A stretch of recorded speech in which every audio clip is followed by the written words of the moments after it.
누가 더 나쁜 사람인가? 무엇이 더 큰 결격 사유인가? 그리고 만약 그 자리에 내가 있었다면 나는 어디까지 감추었을까? 그렇게 나는 누구의 손을 들어줬을까? 이 영화는 자꾸 그런 생각을 하게 만든다. 내가 해본 적 없는 선택, 가보지 못한 상황, 그 안에서의 긴장감과 고민을 자꾸 상상하게 만든다. 그러다 어느 순간 나는 영화 안에 머물러 있지 않고 그 바깥에 나까지 자꾸 들여다보게 된다. 몰입은 그렇게 시작됐다. 재미도, 생각도, 긴장감도 그 작은 공간 안에 다 있었다. 4월 7일 기록 시작하도록 하겠습니다. 오늘 기록할 주제는 바로 영화 콘클라베입니다.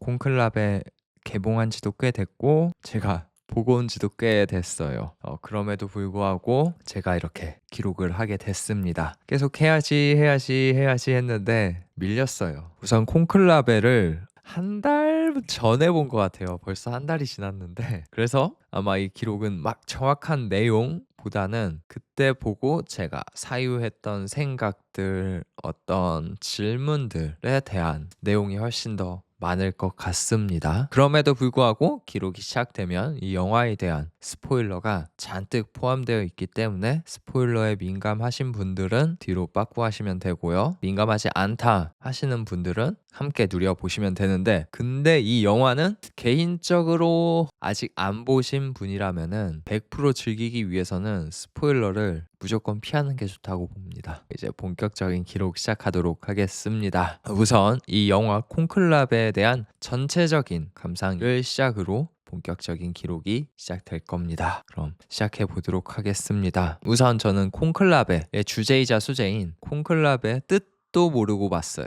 저는 영화나 드라마를 보기 전에 예고편 또 일절 피하는 주의자이기 때문에 뜻도 모르고 또 어떤 내용인지도 모르고 가서 봤습니다. 그러니까 영화를 보기 전에 제가 취득한 이 영화에 대한 정보는 포스터가 다예요. 포스터 글자도 아니야.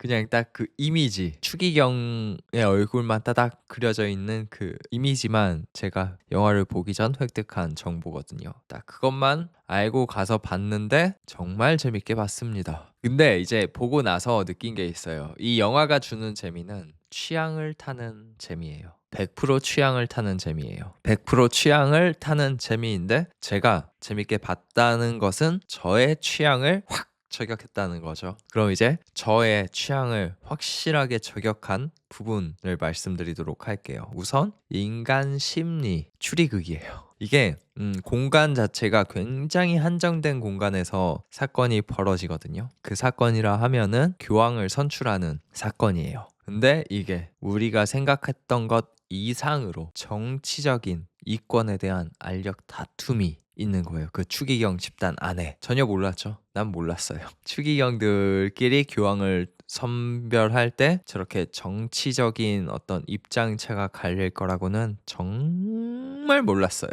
실제로는 저런 정치적 알력 다툼이 없을 수 있어요. 하지만 이 영화에서 보여주는 교황을 선출하는 과정에서는 굉장히 정치적이에요.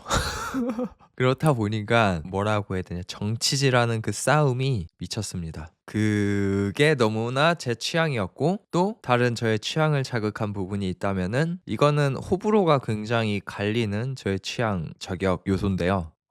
예를 들어 긴장감을 줄 때 쇼츠나 릴스처럼 긴장감과 긴장감을 풀어주는 게 굉장히 빠른 호흡으로 척척척척척척 하는 게 아니에요. 굉장히 긴 호흡으로 긴장감을 주고 그 긴장감을 해소합니다. 그렇다 보니까 이게 짧은 호흡에 굉장히 익숙해지신 분들은 지루할 수 있겠다라는 생각이 들었어요. 그리고 나서 또 저의 취향을 건든 것은 굉장히 많이 생각을 하게끔 만들었다는 거예요. 영화 안팎에서, 그러니까 영화 안 요소에 대해서도 나라면 어떻게 했을까? 왜 그렇게 했을까? 라는 생각도 즐기는 거, 누리는 거 굉장히 좋아하고 영화 밖으로 나와서 이 영화가 던지는 메시지 그리고 사회적 담론을 끄집어내서 그 메시지와 담론에 대해서 고민하고 생각하고 나누는 것을 굉장히 좋아하는 사람이긴데 그런 것들을 하나하나 막 크게 던져주고 생각하게끔 만들어주거든요. 근데 이것 역시 전자는 모르겠는데 후자에서는 굉장히 호불호가 갈리거든요. 저에게는 극호의 요소기 때문에 그것 역시 굉장히 재밌게 누릴 수 있었습니다. 네, 이런 요소들 종합해서 확실히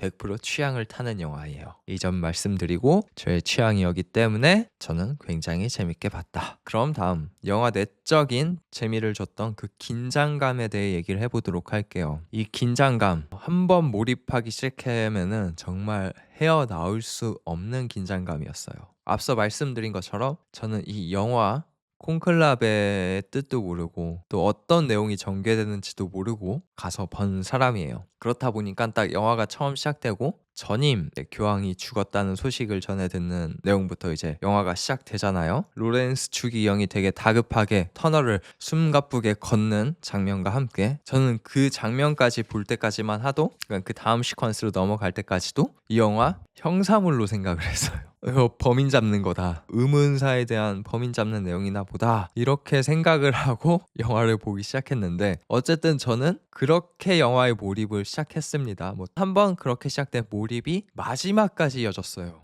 그 몰입으로 시작된 긴장감이 해소되려고 하면은 또 새로운 떡밥이 쾅 던져지면서 새로운 긴장감이 쫙 전개가 됩니다. 처음에 로렌스 추기경이랑 벨리니 추기경 얘기를 하면서 이렇게 계속 얘기를 하면서 누군가 되겠지 하다가 첫 번째 대세였던 이 추기경이 아데예미 추기경이잖아요. 저는 그 흑인 추기경이 날아가기 직전까지 저 추기경 뭔가 있다라고 이제 암시가 되면서 성추문으로 그 긴장감이 일단락되는데 트랑블레 추기경이랑 그 독재자 스타일의 추기경 이렇게 둘의 양자 구도로 이렇게 끝나려나 보다 하는데 아데예미 추기경에 대한 이제 성추문 공작 세력이 트랑블레 추기경 쪽으로 이제 밝혀지면서 또 새로운 긴장감이 팍 터지잖아요. 그 과정에서 트랑블레 추기경이 갖고 있는 어떤 비리도 같이 딱 밝혀지는 그 과정까지 해서 이렇게 끝나나 보다 해서 그냥 영화 흐름상 대세였던 로렌스 추기경이 저렇게 대세가 굳어지고 이렇게 끝나나 보다 하고 이제 로렌스 추기경이 자기 이름 딱 쓰고 투표하러 가는데 이렇게 모든 긴장감이 해소가 되고 각을 풀려고 하는데 폭탄이 팡 뭐야 되면서 이제 새로운 긴장감이 이제 시작이 되죠. 그리고 그 과정에서 독재자 스타일의 추기경이 이제 그들의 방식에 맞는 어떤 굉장히 강력한 메시지로 호소를 하고 이렇게 대세가 되나 보다. 이 영화의 메시지 함부로 이제 저 판도라의 상자를 열지 말아라. 어떤 아이러니를 던져주려는 영화나 보다 라고 이렇게 일단락 되려고 하는데 갑자기 완전 관심 바뀌었던 베니테스 추기경이 일장 연설을 시작하죠. 굉장히 심금을 울리는 연설을 하고 됐네 베니테스 되겠네 이 흐름상 베니테스 추기경이 교황으로 선출되고 딱 교황 승낙하시겠습니까? 하겠습니다 하면서 이렇게 영화가 끝이 나는 줄 알았어. 완전히 이제 저 딱 긴장감 풀고 끝났다 싶었는데 로렌스 추기경님 제가 말씀드리지 못한 게 있습니다. 어쩌죠? 어떡하면 좋을까요? 또 이걸 해요.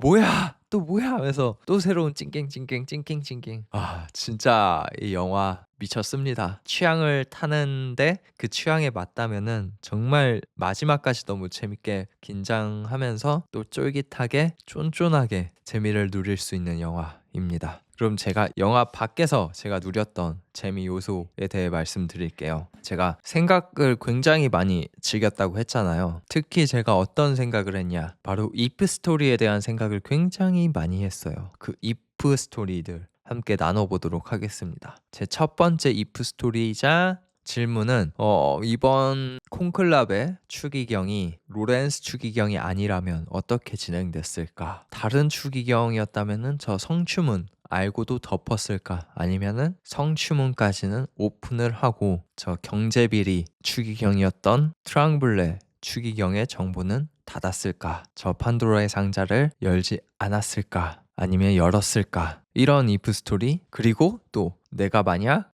로렌스 추기경 위치에 있었다면은 내가 저 입장에 섰을 때 내가 생각한 차악은 누구였을까? 나는 누구의 손을 들어줬을까? 내가 저 무게감을 견뎌낼 수 있었을까? 이런 생각을 정말 많이 했어요. 결론은 일단 내가 영화 뽕에 취해 있으니까 일단 나도 다 오픈할까 같다 였습니다.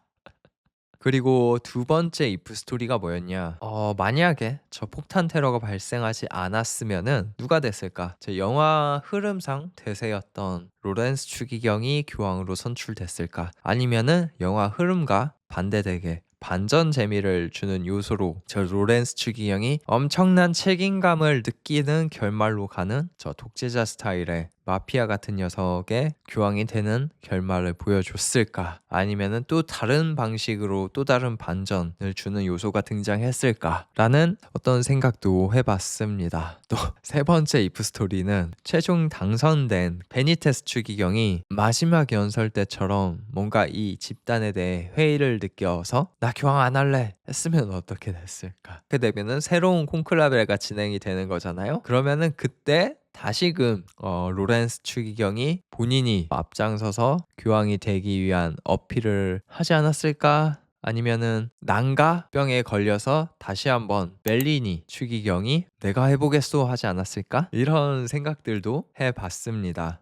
진짜 이런 이프 스토리들은 저 혼자 떠드는 것보다 남들이랑 같이 떠드는 게 정말 재밌어요. 하지만 저는 함께 이 이프 스토리들에 대해서 떠들 친구가 없어서 이렇게 기록으로만 남겨 봅니다. 여러분들도 한번 이 이프 스토리들 생각해 보세요. 또 다른 재미를 누릴 수 있을 거예요. 이 영화에 대해서. 그리고 또 사람들이랑 정말 재밌게 대화해 보면 좋을 법한 주제가 이 영화에서 던져졌거든요. 제 판단 하에는 그게 무엇이냐 하면은 과연 최악의 교황으로서의 자질은 무엇이었을까? 에 대한 거예요. 첫 번째로 날라갔던 교황 후보자가 성추문이었잖아요. 그게 최악이었을까? 아니면 두 번째로 날라갔던 경제비리, 뇌물 받고 막 그랬던 것 같은데 어쨌든 그 문제가 최악이었을까? 그것뿐만 아니라 누군가를 날리기 위해서 공작하는 것까지 포함되죠. 그것까지 해서 그러한 어떤 태도가 최악이었을까? 아니면은 영화 주곤 내내 나쁜 놈으로 상징됐던 독재자 스타일의 마피아 같은 추기경 그 스타일이 최악이었을까? 생각해보는 게 굉장히 재밌을 것 같아요. 다른 사람들이랑. 또 저의 입장으로 말하자면은 그때그때 정말 다를 것 같은데 어쨌든 저도 정말 최악의 지도자 스타일을 얘기하자면은 독재자 그 마피아 같은 스타일이 최악이에요. 최근에 경험을 해서 그런지 모르게. 그렇다고 앞에 두 추기경이 좋은 사람이냐? 또 아닌데 이상하죠. 힘들어요. 그 현장에 있던 사람들은 또 얼마나 힘들었겠어. 굉장히 어려운 문제이기 때문에 함께 대화해 봐야 되는 주제고 담론이고 대화 소재다라고 정리해 볼 수 있겠네요. 정말로 재밌지 않아요? 이런 생각하는 거. 저의 취향입니다. 또 궁금했던 게 있어요. 영화를 보면서 가장 강력한 의문 두 개. 호기심이라고 해야겠죠? 그 첫 번째가 베니테스 추기경에 대한 생각이거든요. 그게 굉장히 궁금한 게 언제부터 갑자기 정치적 욕심이 생겼는지. 그 마지막 일장 연설을 할 때 100% 순수한 마음에 이 콘클라베가 진행되는 과정에서 이 성직자 집단, 이 추기경 집단에 대한 회의감이 든 순수한 마음의 연설이었을까? 아니면은 정치적 욕심이 생겨나서 생긴 마음을 표출하는 연설이었을까? 라고 질문을 해보고 싶고 동시에 그러한 후자라면은 언제부터 정치적 욕심이 생겼는지 처음부터 그런 의도를 품고 갑자기 이 콘클라베에 입성을 한 것인지 아니면은 계속 진행되는 과정을 보다 그러한 욕심이 생겼는지 어느 시점이었는지 질문을 해보고 싶었습니다. 또 묻고 싶은 거는 영화 밖에 있는 사람들한테 묻고 싶은 거예요. 바로 실제 천주교 신자분들한테 묻고 싶어졌어요. 이 영화 어땠는지 정말 현실감 있었는지 아니면은 여자 교황이 나타나면은 어떤 감정이 들지 여자 교황 이제 이 시대 오케이인지 묻고 싶었습니다. 어떻게 보면 당사자들이잖아요. 이 영화에 대한 총평과 평점 얘기를 하자면은 이 영화 정말로 정말 쫀쫀하게 정말 긴장감 있게 정말 잘 설계돼서 만들어진 영화예요. 또 한편으로는 잘 설계된 영화와는 어울리진 않는 표현이긴 하지만 홍상수 감독님의 영화 같은 느낌을 좀 받았어요. 이게 좀 뭐랄까 한 씬 한 씬이 테이크가 굉장히 길다 보니까 제가 이런 느낌을 받은 건데 그래서 홍상수 감독님의 영화를 좋아하시는 분도 이것 좀 좋아할 것 같다는 느낌도 받습니다. 네, 공통점 있다면 호흡이 길다는 거 그 점 때문인 것 같아요. 어쨌든 이건 100%제 개인적인 의견이에요. 완전 영화 잘하는 사람들이 보면 뭐 너 그딴 비유를 하냐 할 수 있는 비유예요. 하지만 이건 개인적인 생각이니까 존중해주세요. 그리고 서두에서 밝힌 것처럼 진짜 100% 취향 타는 영화고요. 또 제 느낌상 영화를 잘 아시는 분들, 영화 전문가 분들은 더 재밌게 볼 것 같아요. 영화 연출이 굉장히 좋았거든요. 무슨 미장센들도 굉장히 잘 쓴 것 같고 부분 연출도 되게 고급지고 해서 영화 전문가들은 전문적인 어떤 지식을 이렇게 끄집어내면서 분석하면서 보면 더 재밌게 봤을 것 같다. 하지만 영화알못도 충분히 그 좋은 연출과 미장센, 색감을 재밌게 누리고 즐길 수 있었다. 끝으로 이 영화에 대한 제 평점은 9점입니다. 네, 정말 제 취향이에요. 마이너스 1점은 어디서 나왔냐 생각해 보면은 모르겠어요. 근데 10점까지는 아니야. 이렇게 이 영화에 대한 기록을 끝내도록 하겠습니다. 저의 부족한 기록을 정말 끝까지 시청해 주셔서 너무 감사하고 고맙습니다. 그러면 저의 기록이 계속될 수 있도록 어떤 특정 버튼을 눌러주시면 더욱더 감사할 것 같습니다. 그럼 저의 기록은 이렇게 끝내도록 하겠습니다. 정말 마지막까지 시청해 주셔서 너무너무너무 감사합니다. 그럼 안녕.